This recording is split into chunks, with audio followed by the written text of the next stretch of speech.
ఎత్తుగడ వేశాడు రాహుల్ గాంధీ. కాబట్టి అక్కడ చాలా స్ట్రాంగెస్ట్ కాంపిటీషన్ జరగబోతుంది అస్సాంలో. ఫస్ట్ టైం టఫ్ ఫైట్ నడవబోతుంది బీజేపీ వర్సెస్ ఇది. అక్కడ బీజేపీ నిలబెట్టుకుంటుందా లేదా? హిందుత్వ అన్నటువంటి ఎజెండాతో ముందుకు వెళ్తున్న బీజేపీకి ఈ సెక్యులర్ అనే పేరుతో మైనారిటీ బుజ్జిగింపు రాజకీయం చేస్తున్న కాంగ్రెస్ అధిగమిస్తుందా చూడాల్సిన టైం ఇది. ఎందుకంటే గొగోయ్ హిందుత్వం వర్సెస్ మైనారిటీ బుజ్జగింపు సెక్యులర్, ఇది మైనారిటీ బుజ్జగింపునే సెక్యులర్ అంటారు వీళ్ళు. అట్లాంటి అక్కడ నడుస్తుంది.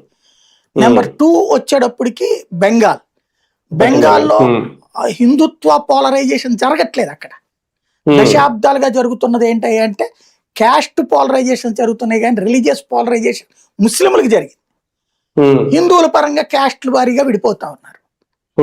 ఆ ఇంపాక్ట్ ఇప్పటికి కూడా అలాగే ఉంది ఇంతకాలం. అయితే ఒకప్పుడు కాంగ్రెస్ కంచుకోట, దాన్ని బద్దలు కొట్టి 25-30 ఏళ్ల పాటు కమ్యూనిస్టులు పరిపాలించారు.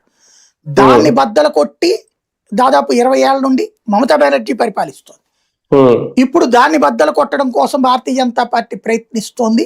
ఒకప్పుడు ఒక్క సీటు గెలుచుకుంటే బెంగాల్లో కష్టం అన్నటువంటి స్టేజ్ నుంచి తృణమూల్ కాంగ్రెస్ బీజేపీ పొత్తు పెట్టుకుని ఒక 4-5 సీట్లు సాధించుకున్న దశ నుండి ఇవాళ అధికార పక్షం తృణమూల్ కాంగ్రెస్, ప్రధాన ప్రతిపక్షం బీజేపీ. అక్కడ బీజేపీ